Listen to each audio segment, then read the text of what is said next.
Abrindo os trabalhos da semana, Neumann, bom dia. Bom dia, Raíssa Abac. Bom dia, Camila Tulinski. Bom dia. Bom dia, Almirante Nelson. Oi. E Ana Paula Niederauer. Bom dia, Emanuel Bonfim. Bom dia, ouvinte da Rádio Eldorado, a rádio dos melhores ouvintes.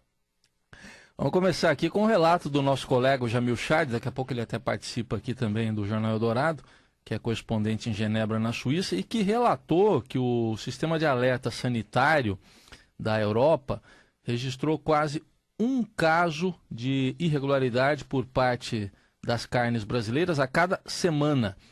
O que levou Bruxelas, que é a capital da União Europeia, a tratar do assunto com o governo brasileiro, antes mesmo da operação Carne Fraca. Esses dados foram obtidos pelo Estadão e revelam que desde janeiro de 2016, mais de um ano, 48 casos com problemas sanitários com o frango aqui nacional e 7 com outras carnes foram descobertos. Como é que fica então, Neumann, o estardalhaço todo aí contra a Operação Carne Fraca da Polícia Federal depois dessas revelações? De fato, Raíssa, fez-se um estardalhaço muito grande, tentando desacreditar a Polícia Federal, talvez tendo como motivo final a desqualificação indireta, mas óbvia, da Operação Lava Jato.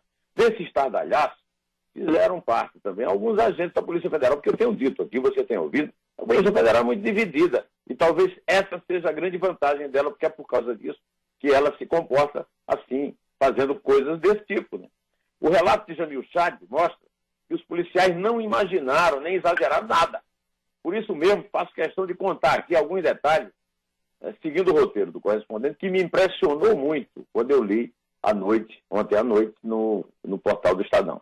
De acordo com o Jamil Chad, em 2017, dos 23 problemas identificados com carregamentos de carne brasileiras, em menos de 3 meses, 21 foram rejeitados nos portos europeus e mandados de volta ao Brasil.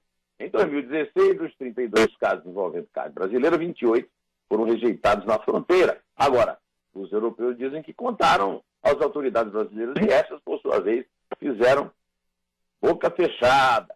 Em 2015, foram 51 incidentes.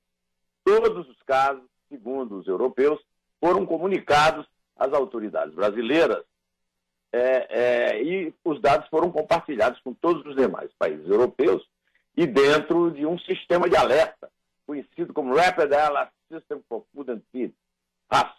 No total, o Brasil corresponde hoje a 60% de toda importação de carne, é por isso que eles não fizeram tanto estardalhaço também na época. Isso torna o fechamento total de fronteiras uma realidade de difícil aplicação por parte de Bruxelas. Por isso, o objetivo dos europeus é de conseguir uma cooperação com as autoridades brasileiras para conseguir que o controle seja reforçado. Diz ainda a excelente levantamento, excelente matéria do Jamil Chad. Identificamos problemas e eles foram registrados em nosso sistema, disse o comissário de saúde da Europa, Titenis Andriukaitis, que visita Brasília a partir de hoje. Talvez possamos discutir esses assuntos com as autoridades brasileiras sobre como lidar com os problemas reais de forma conjunta. Nós precisamos garantir cooperação e troca de informações. Ele afirmou. De acordo com os dados, os incidentes envolvendo o Brasil citam bactérias e outras questões sanitárias. Em 4 de janeiro de 2016, as autoridades da Holanda registraram salmonela no frango. Não é a vitamina C, não, viu? Congelado nacional, rejeitando o desembarque da carga. No dia 28 de janeiro, foram os ingleses que detectaram um problema na temperatura mantida pela carne de frango nacional, com o carregamento também sendo rejeitado. E ainda, segundo o Chad, grande repórter, no dia 17 de fevereiro de 2016, a França rejeitou a entrada de carne bovina e ela estava com uma bactéria, Escherichia coli, aquelas, coliformes fecais, tá? Nos meses seguintes, problemas similares foram identificados na Espanha, Alemanha e Itália. Em 2017, pelo menos 6 casos foram registrados com problemas sanitários nos portos da Holanda envolvendo carne brasileira. Mas 10 outros casos também foram identificados em portos ingleses. Camila Tulinski, a prussiana. Deu até um embrulho no estômago agora, hein, José? Com esse negócio de cloriformes fecais, hein? Hein? Ô, Neumann, que lição que a gente pode tirar, então, dessa belíssima reportagem do Jamil Chad, nosso companheiro aqui de Estadão, hein?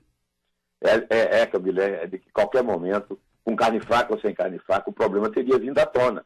O que não foi revelado, uma excelente e completa reportagem, não pode ser acusada de espetacularização, nem de exibicionismo, é que a condição de maior exportador de carne do mundo não permite que o Brasil continue loteando a fiscalização da carne vendida entre partidos políticos, como de resto, o resto do governo também, né?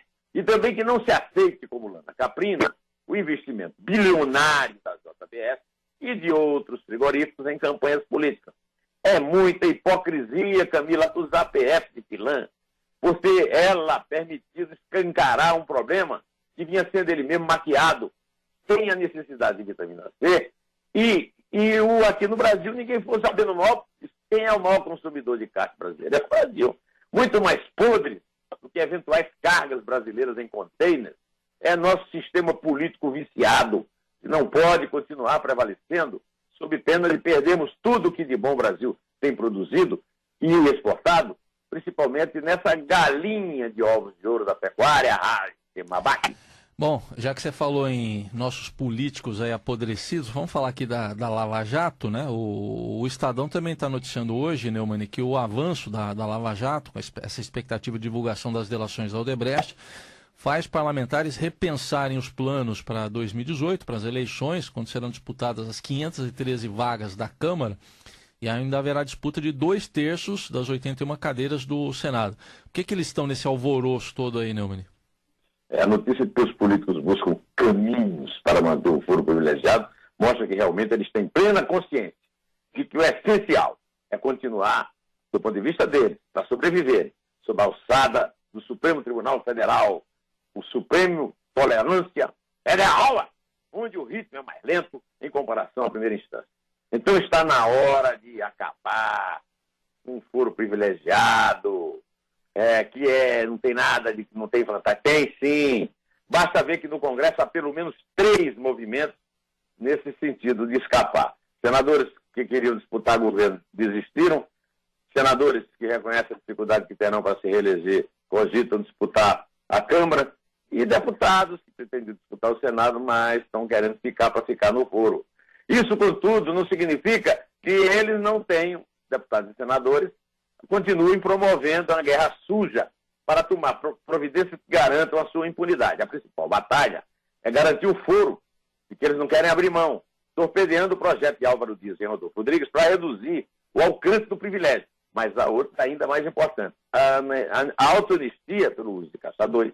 E mais do que tudo, a lista fechada, que é a garantia de que obterão a maior das impunidades, ou seja, a possibilidade de se reelegerem sob as togas e as manhas dos dirigentes partidários. Eles devem estar comemorando como nunca o malogro, o fiasco, o fracasso completo das manifestações de rua ontem contra esses absurdos, pois isso revela a pouca disposição da sociedade para se mobilizar contra este crime de lesa pátria. Camila Tulinski. Ô Neumann, o presidente nacional do PSDB apareceu de novo nas delações do Odebrecht. Segundo o site BuzzFeed, o empresário Alexandre Ascioli, que é dono da academia Bodytech, foi apontado na delação do Odebrecht como sendo uma espécie de laranja de Aécio Neves, ao fornecer uma conta fora do país para o tucano receber propina.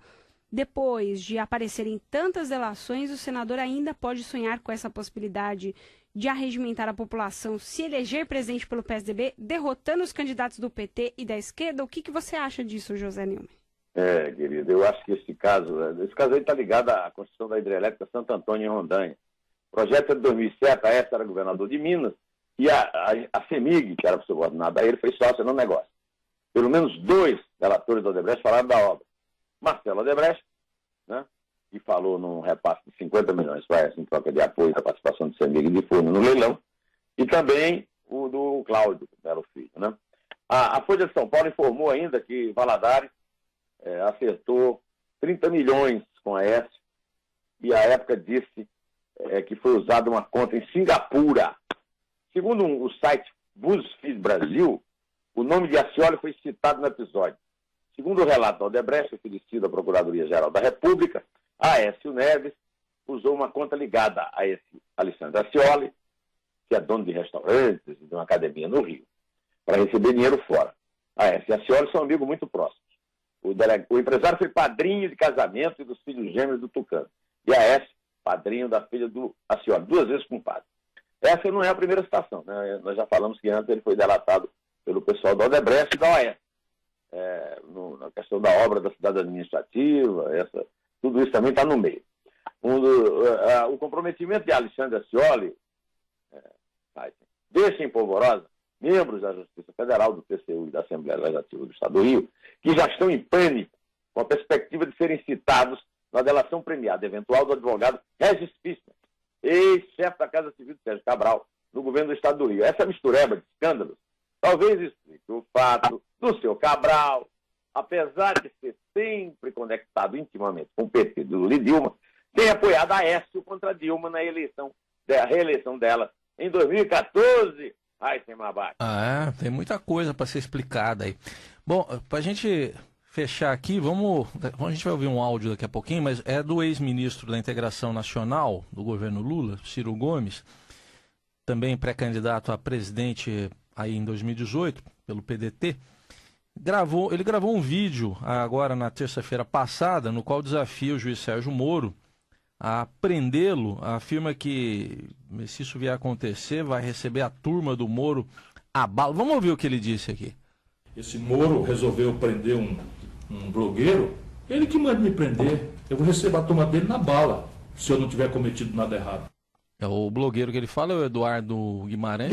Não foi preso, foi conduzido coercitivamente. Foi conduzido coercitivamente. Mas... E ele não é jornalista. Não é jornalista. Isso, é. Mas e aí, o que é isso do Ciro? É fanfarronice, é doideira, o que é? As declarações foram dadas, numa entrevista ao jornal GGN, no dia em que a Polícia Federal cumpriu em São Paulo os mandatos contra o blogueiro Eduardo Guimarães, que é dito o blog da cidadania. Pois então, na entrevista ele fez aquela ressalva, você viu, né? Se eu não tiver cometido nada errado, ou seja, ele é doido, mas não rasga dinheiro. Ciro também criticou o coordenador da Força Tarefa da Lava Jato em Curitiba, o procurador Deltan Dallagnol, pela entrevista coletiva em que apresentou os fundamentos da denúncia contra o ex-presidente Lula. Eu quero resumir isso tudo o seguinte. Primeiro, isso aí revela duas coisas. As duas coisas, né? É fanfarronice e é loucura. Só fica difícil entender por que é que as pessoas atingidas não o processaram por ameaça, mantendo o impune solto, arrotando essas bobagens, espalhando bravatas por aí e gozando da imunidade dos doentes mentais. Sou na caça, Almirante.